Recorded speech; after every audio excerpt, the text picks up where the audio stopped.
కృష్ణ ఎక్కడున్నావయ్యా? నిన్ను ఇలాంటి పరిస్థితుల్లో చూస్తానని అనుకోలేదు.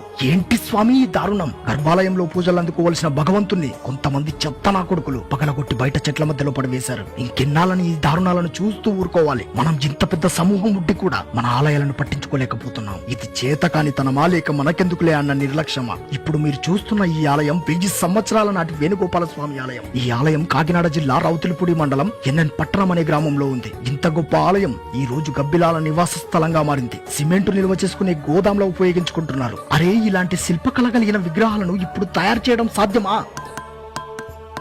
చేతులార చరిత్రను నాశనం చేశారు కదరా. మన పూర్వీకులు ఎంతో గొప్ప నైపుణ్యంతో శ్రమించి కష్టపడి నిర్మించి వందల సంవత్సరాలు గడుస్తున్నప్పటికీ చెక్కు చెదరకుండా మనకు అందిస్తే కనీసం కాపాడుకోలేని దౌర్భాగ్య స్థితిలో మనం ఉన్నాం. 600 కిలోమీటర్లు ప్రయాణించి ఎంతో కష్టపడి ఈ ఆలయ పరిస్థితిని మీ ముందుకు తీసుకొచ్చాను. మీరు మౌనంగా చూసి వెళ్లిపోకుండా కనీసం 5 మందికి వీడియోని షేర్ చేయండి. ఆ భగవంతుడు మనకు ఇంత గొప్ప జన్మనిచ్చాడు. కనీసం మన వంతు బాధ్యతగా స్పందిద్దాం. ఈ ఆలయాన్ని ఒకప్పటిలా మార్చడం కోసం జై శ్రీరామ్ అని కామెంట్ చేయండి. ఫాలో చేసి సపోర్ట్ చేయండి అయ్యా. మన దేవాలయాలను సంస్కృతిని కాపాడుకొని రాబోయే తరానికి అందిద్దాం. నమో పార్వతీపతే మహాదేవ.